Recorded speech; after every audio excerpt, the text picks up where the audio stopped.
General Hospital spoilers for the coming week. Starting February 2nd. Are predicted.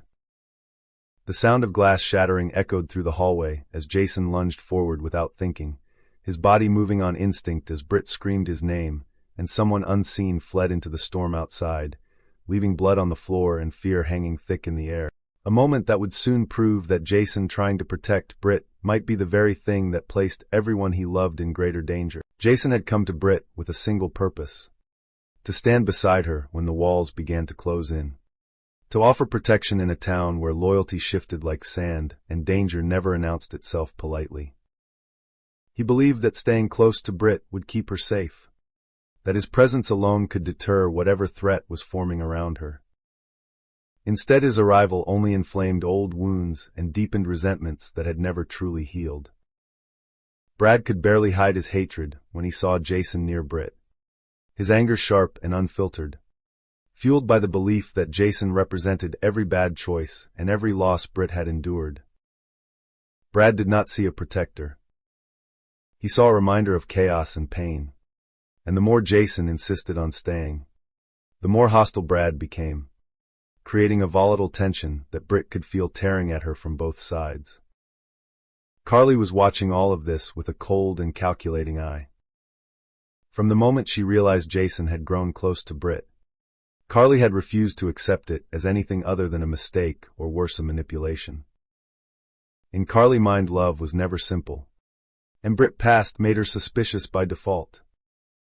When Carly learned that Britt had been seen in secret conversations with Brennan, her distrust hardened into certainty. She became convinced that Britt was using Jason as a shield or as leverage in a larger scheme that Jason was too blinded by loyalty to see. Carly confronted Jason with this belief, warning him that Britt was not who she claimed to be, that there was an agenda hidden beneath the vulnerability. Jason listened but refused to step away, insisting that whatever Britt was involved in, he could help control or stop it. Carly feared that his refusal would cost him everything. As if the tension were not enough, unsettling news began to ripple through Port Charles. Whispers of someone gravely injured, a call that Jason knew would eventually come for him. When it did, his heart dropped before he even heard the name. There were conflicting reports, frantic voices offering no clarity, only urgency. Some believed it was Rocco, caught in the crossfire of something far darker than teenage rebellion. Others feared the unthinkable, that Sonny himself had been targeted and left fighting for his life. Jason found himself working alongside Britt, the two men falling into an old rhythm born of necessity and trust. Together they moved quickly, piecing together fragments of information, following a trail that suggested the attack had been deliberate and carefully planned.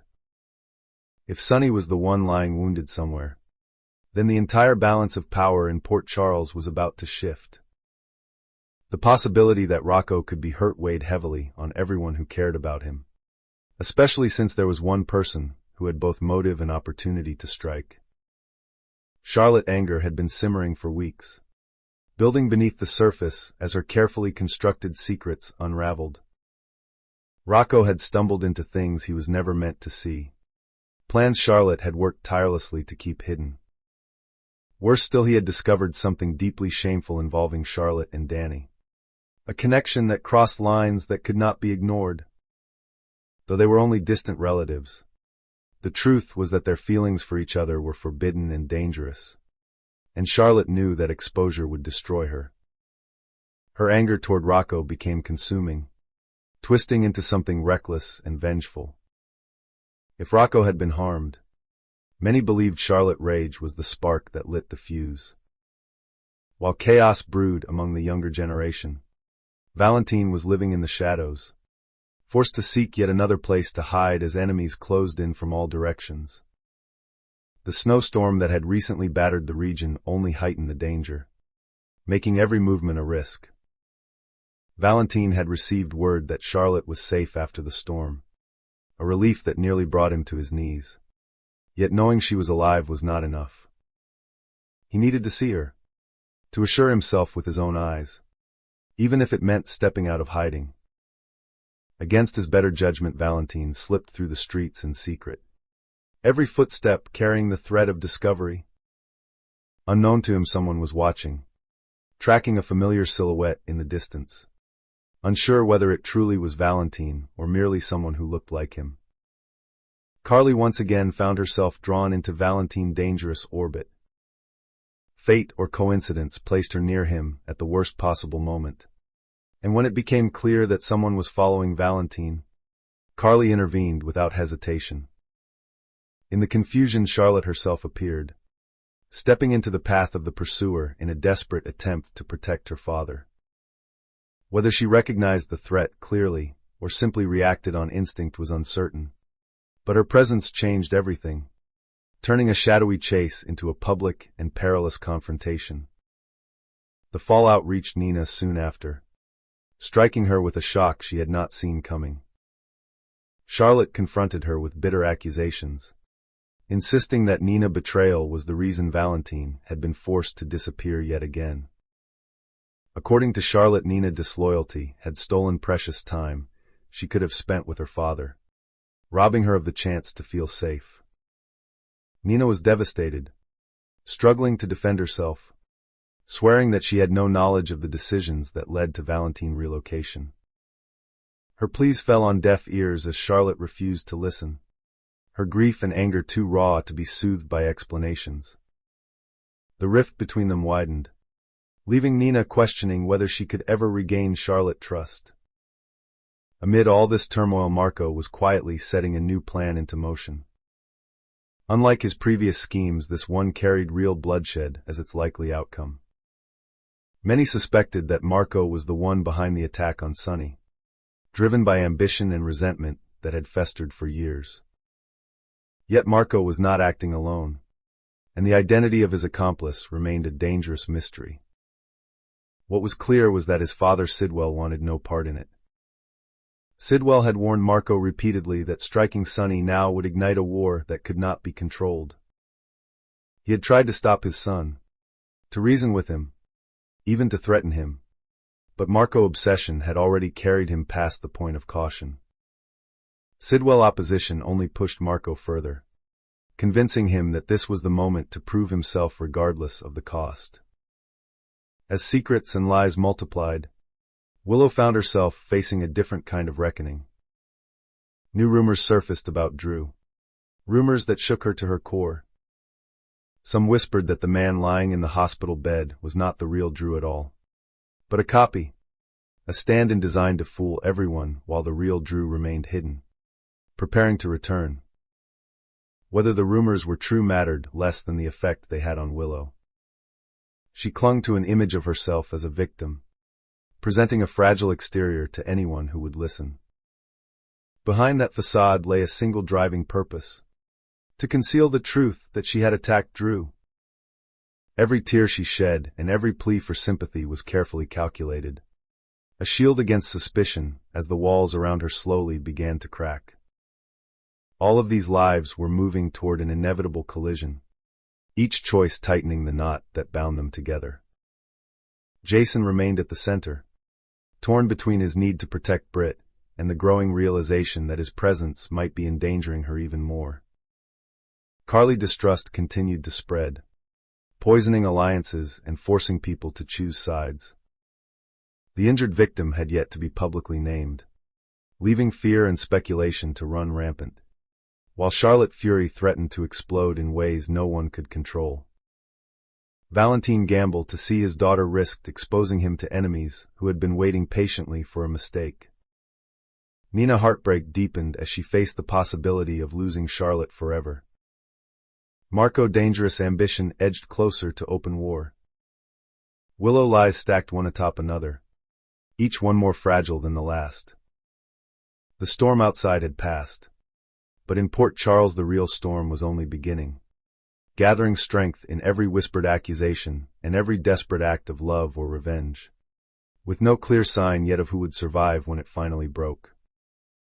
Jason stood in the dim corridor outside the hospital room, listening to the steady rhythm of machines and the uneven breathing of the man inside, the truth finally undeniable that it was Sunny lying there wounded and unconscious. the weight of it pressing down on Jason's chest as Britt spoke quietly beside him about how close Sonny had come to dying and how narrowly they had pulled him back from the edge. The attack had been precise and brutal, not the work of someone acting on impulse or emotion alone. And Jason's mind immediately turned to Marco. Every instinct told him this was not random and not isolated. It was a message sent in blood. Britt confirmed what Jason already suspected, that Marco movements before the attack were too clean and too deliberate to ignore.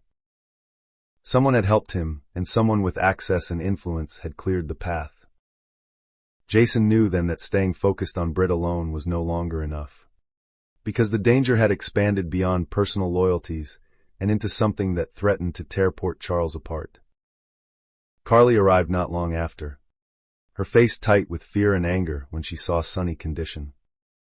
For a moment all her suspicions and arguments faded as she took his hand and whispered his name, grounding herself in the fact that he was still alive. But when she turned to Jason, the fire returned to her eyes. She demanded answers, demanded to know who was responsible and whether Jason's choices had somehow led them here. Jason did not deflect or deny. He told her the truth, that he believed Marco was behind it, and that the web of alliances surrounding Britt and Brennan might be connected whether Britt intended it or not. Carly listened, absorbing every word, and while she did not fully let go of her distrust, she realized that the threat was larger than her personal objections. Sonny's survival became the priority that eclipsed everything else. Across town, Britt felt the shift before anyone told her. The tension that had been simmering around her ignited into something far more dangerous as word spread that Sonny had been attacked. Brad confronted her in a raw and painful exchange, accusing her of bringing Jason and his enemies into their lives again. Britt fought back tears as she insisted she had never wanted any of this, that whatever conversations she had with Brennan were never meant to put anyone in harm's way. Yet even as she spoke, she knew how fragile her explanations sounded. Deep down, Britt wondered if Carly might be right, if she had underestimated how her actions could be interpreted and exploited. Jason's arrival later only complicated things further. He tried to reassure her, but she could see the doubt in his eyes, the conflict between his loyalty to her and his responsibility to Sonny. Meanwhile, Charlotte's rage reached a breaking point. The guilt and fear she carried over what Rocco had discovered became unbearable when she learned that Rocco was missing for several terrifying hours. Though he was eventually found shaken but alive, the incident left scars that would not fade easily. Charlotte realized how close she had come to losing control completely. Her anger had almost destroyed an innocent life, and the weight of that truth finally cracked her defenses. When Valentine managed to see her in secret, the reunion was emotional and fraught with unspoken regret. Charlotte clung to her father, confessing through tears that everything had spiraled beyond her control. Valentine listened with a heavy heart, knowing that his absence and secrecy had played a role in her unraveling. He promised her that no matter the danger, he would find a way to be present again, even if it meant facing his enemies head-on.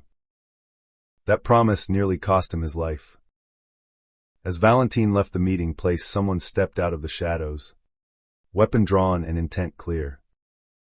Before the shot could be fired, Carly appeared, reacting instinctively and pulling Valentine out of the line of fire. Chaos erupted as the attacker fled and Charlotte screamed in terror. The incident confirmed what they all feared, that Valentine was being actively hunted and that the window for hiding had closed. Carly did not hesitate afterward. She made it clear that she would help Valentine disappear properly this time, not out of affection, but because it was the right move to protect Charlotte. For the first time in a long while, Valentine saw Carly not as an adversary, but as an unexpected ally. Nina learned of the near miss hours later, and the guilt nearly crushed her. Though Charlotte had accused her unfairly, Nina could not escape the feeling that her past mistakes had contributed to the current danger. She sought Charlotte out despite knowing she might be rejected again. This time the conversation was different. Charlotte was exhausted by anger and fear and finally allowed Nina to speak. Nina did not excuse herself or argue. She simply expressed how deeply she cared and how much she regretted any pain she had caused. The honesty in her voice reached Charlotte in a way nothing else had. While forgiveness did not come easily, a fragile understanding formed between them, a small but meaningful step toward healing. As alliances shifted, Marco's plan began to unravel. Sidwell confronted his son one last time, furious that Marco had ignored every warning. This confrontation exposed the truth that Marco's accomplice was someone closer than anyone had expected, a figure who believed that Sonny removal would open doors long closed. The revelation sent shockwaves through the community and galvanized Jason and Britt into action. They moved swiftly, coordinating with those still loyal to Sonny to cut Marco off from his resources.